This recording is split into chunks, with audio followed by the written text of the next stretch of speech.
from our 7 Tasmania studios. Your nightly news with Kim Miller begins now. Good evening. First tonight, energy support, better sports facilities and health improvements are on the way, announced as part of the Premier's State of the State speech.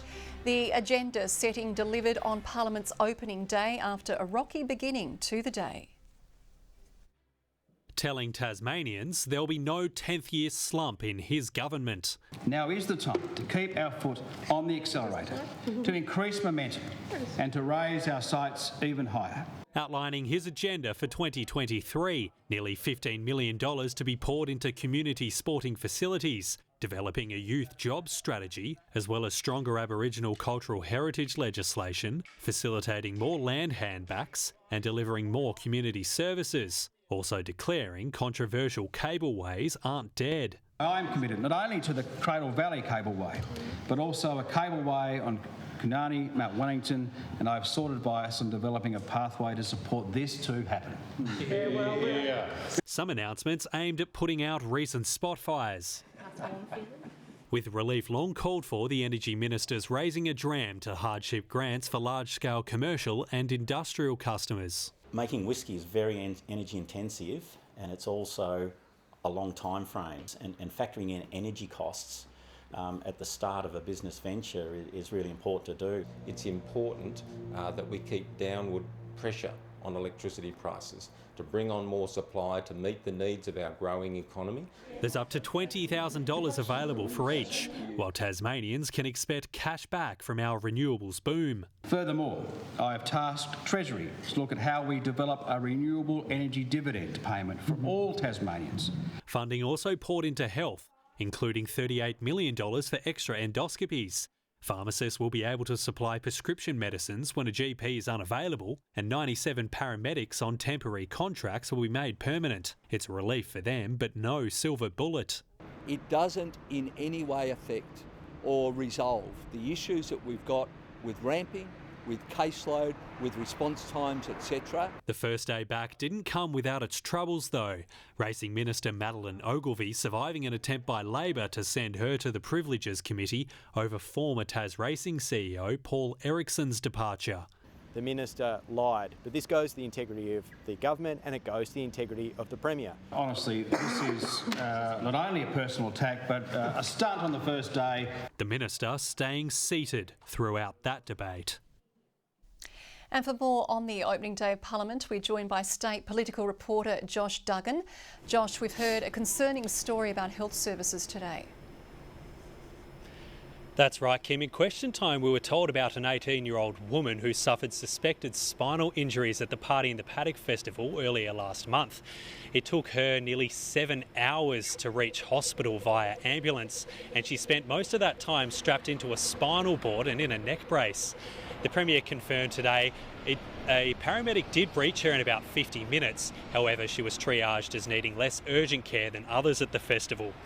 While she was supported by doctors and nurses during that time, 7 Tasmania News spoke to the woman's mother today, who said she's still suffering quite a bit of pain and is traumatised by the ordeal.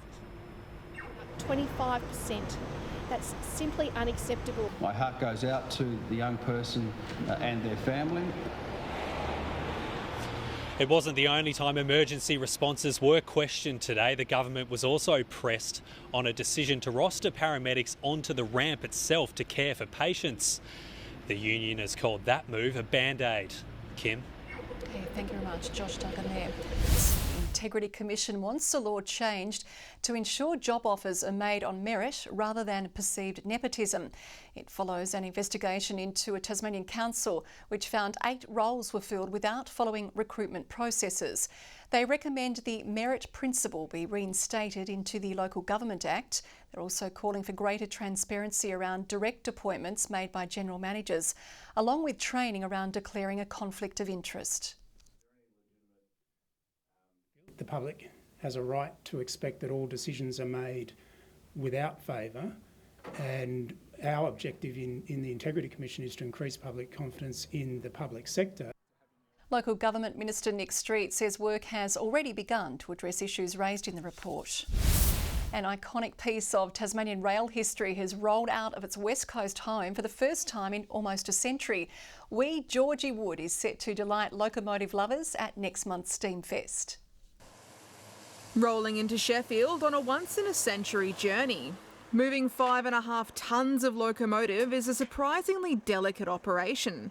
But making sure this beloved piece of West Coast history arrives safely is serious business. Yeah, it was a bit of a mission getting it, as you would have just seen when we were unloading, the angle between the track and the rails at the bottom, Wee Georgie Wood was the only means of transport into Tulla from 1924 until the Murchison Highway opened in 1962. Now it's got a cult following, with train spotters from all over the world taking the time to come check it out. It's probably one of the most famous little locomotives in Australia, I'd suggest. The little loco that could also had a secret message system for locals. I believe it was 3 whistles at the siding, and then another 3 as it was coming into Tulla, and people knew that the police were on board. After COVID concerns forced the cancellation of last year's event, organisers built a new station on the property. For the first time, Steamfest will be able to run 2 trains at once. There's been quite a lot of construction work occurred on our railway track just to allow the 2 trains to pass safely. With a dire warning for anyone who might want to keep Tulla's favourite train after the event. I've also been told that if I don't return the train, I may as well not come home myself. Annie Green, 7 Tasmanian News. An outdoor dining initiative is being trialled in Hobart to help local businesses recover post-COVID. The street-side dining project will see 3 businesses convert loading zone areas into additional hospitality space. This provides more opportunity for more seating, more customers, more turnover, and also just brightens up the street and makes it more vibrant and lively. So there's pluses for the businesses, pluses for the customers, and pluses for the broader community. We're really excited. It's so great to be part of making Hobart, which is a great city, just a little bit more vibrant and some greenery into the space. Gives us an opportunity for passers-by and patrons to enjoy themselves on the street. Simple Cider, Pilgrim Cafe, as well as straight up coffee and food will take part in the project until the end of May. The flood-ravaged Deloraine Football Club is humbled but hungry as it eagerly counts down to its curtain raiser to the Hawks North Melbourne game in April. The grassroots showcase will inject urgently needed funds into Deloraine's coffers. Before the Hawks try culling the North Melbourne Kangaroos, they'll be cheering the Roos from Deloraine. Local footballers to perform on the same stage as national elite AFL players. Hawthorn is driven by a desire to help after floods drowned Deloraine's clubrooms in October. Football club was inundated up over a metre. Water was that high. Along with damaged equipment and a century of memory soaked, a lingering dagger to Deloraine has been the fact its regular pre-season money spinners haven't been able to go ahead. We've missed out and that's affected our bottom line. Now, the White Line of UTAS Stadium will provide support.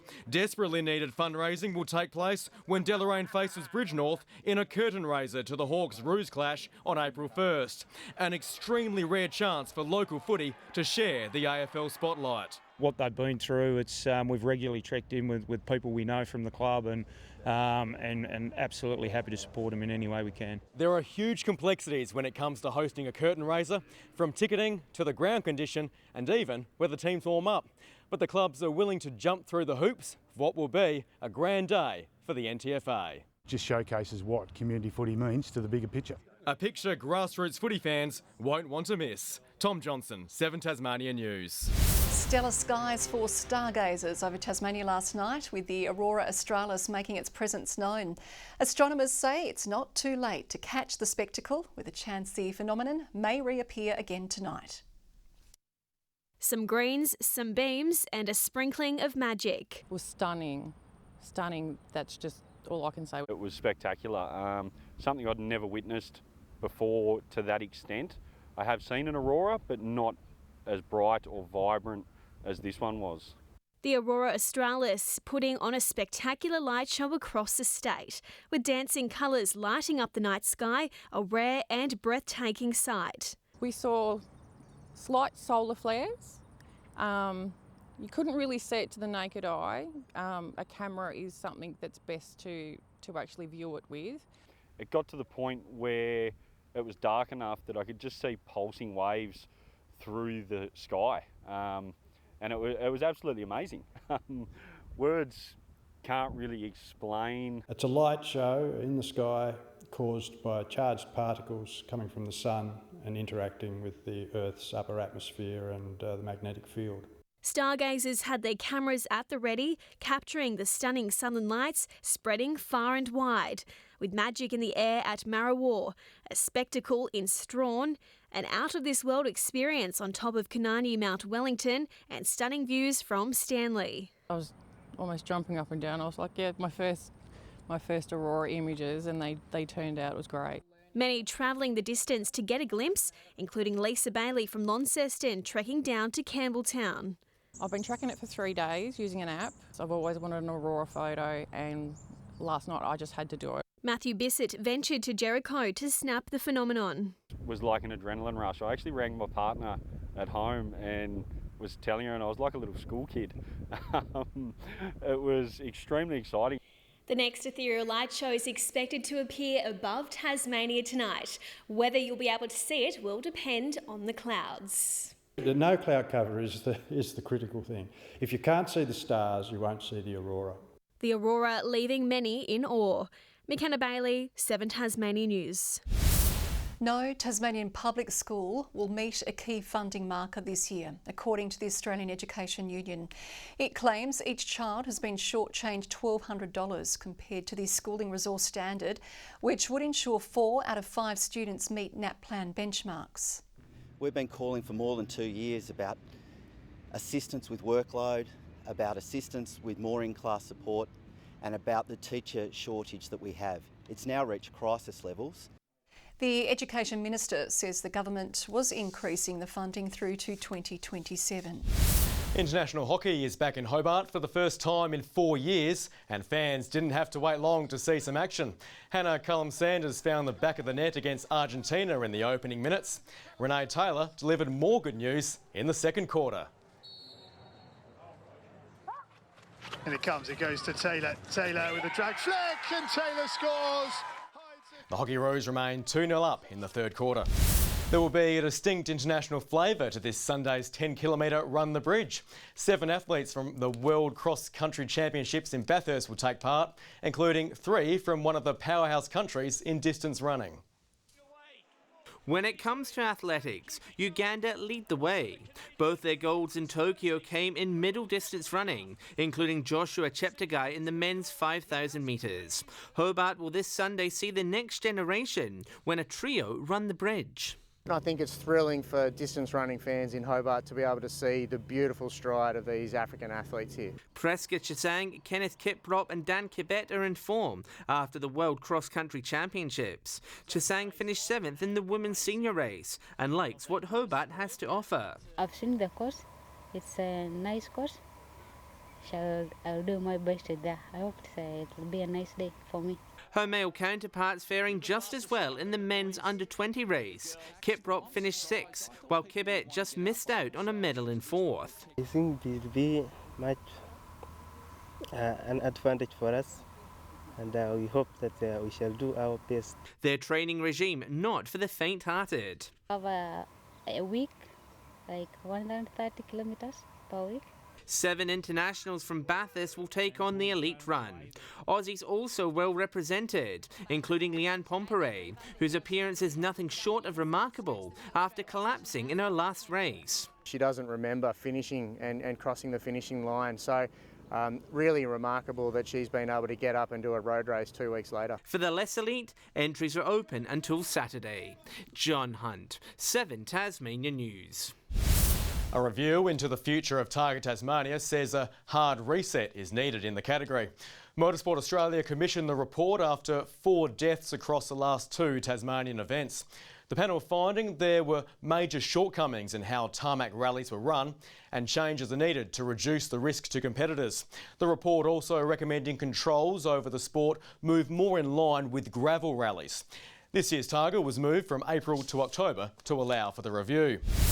Footy fans wanting to catch Thursday's Hawthorn-Collingwood pre-season game are being urged to arrive early. It's free entry, but there's no assigned seating. A big crowd is expected to see the first game of footy in the state of the year. Wouldn't be surprised if it's a full house, so my advice to anyone is to get here early. Gates open at 3:30. The first bounce at UTAS Stadium will be at 5:10. To cricket, Tasmania has axed one of its star batters ahead of a crunch Sheffield Shield clash against Western Australia. The 13-man squad flew out this morning ahead of Thursday's match. Ben McDermott has been omitted from the team, which was thrashed by WA last week. Peter Settle is being rested, with Mac Wright and Lawrence Neil-Smith replacing them. One Tiger is looking forward to the world-famous Wacker bounce. I love batting there. It's one of my favourite places to bat. The Wacker's one place you can definitely score, and if you play the conditions right, a big score in the first innings and individually is right for the taking. Tasmania can still make the Shield final, but must win its last 2 matches. Good evening. Well, today really didn't soar to great heights, did it? Really? Hobart and Devonport 19, Launceston 21 and Burnie's 22 was the warmest it got. Temperatures generally between 2 and 4 below average. Friendly Beaches 21, St Helens, Bushy Park and Flinders Island 20. King Island, Lowhead and Grove 19, Strawn a top of 17. We did have some light drizzly showers. They crept over the north and later through central and eastern areas as that cloud started to thicken over the state. That cloud also pushing over the south of the mainland. The monsoon trough remained active and some afternoon convective cloud developed over the central part of the country. Tomorrow, a trough and weakening cold front will cross Tasmania ahead of the next high, which will stabilise the weather on Friday and Saturday. Of course, the monsoonal conditions continue up north. The wind's picking up a bit tomorrow, particularly over the south. Westerlies, they're up to 30 knots, lighter over the east and inland. A strong wind warning has been posted for waters between Tasman Island and Low Rocky Point. Hobart, tomorrow, 21 and partly cloudy, 19 the top for Geeston, partly cloudy too for Bothwell, 19 the maximum as well. Launceston, mostly sunny, warming up to 25 degrees, 23 for Devonport, partly cloudy for Cressy, 24 degrees the maximum there. Burnie, partly cloudy and 20, 18 the top for Strawn with a shower or 2 in the air. Curry, a cloudy day as well, and 19 degrees. 24 for St Helens and mostly sunny, partly cloudy for Swansea, and 22 the top for Orford. UV still with a bit of strength, sitting at a very high 8 tomorrow. Partly cloudy but fine on Thursday, maybe a shower for Strawn. Mostly fine on Friday as well, southwest to southeast winds, so a little cool. Saturday, the chance of a shower over the northeast and northwest, otherwise fine. Summer is still sizzling over Perth, 37 there tomorrow, 24 for Adelaide, partly cloudy over Melbourne and Canberra, Sydney 28 degrees with a possible shower, but nice weather for Brisbane. And cloudy conditions at the moment, not great for Aurora watching unfortunately, but some good news, Kim. I got some mail today, I've been so busy I haven't opened it. Oh, look at this, I'm set up for the season. Got me this, got me that. All I need now is my suit to be returned. I'm sure you're behind the heist. I don't know who would want your swan suit. And that is the only bag of Sydney joy you're going to get this year, Murph. Good night, everyone. See you tomorrow.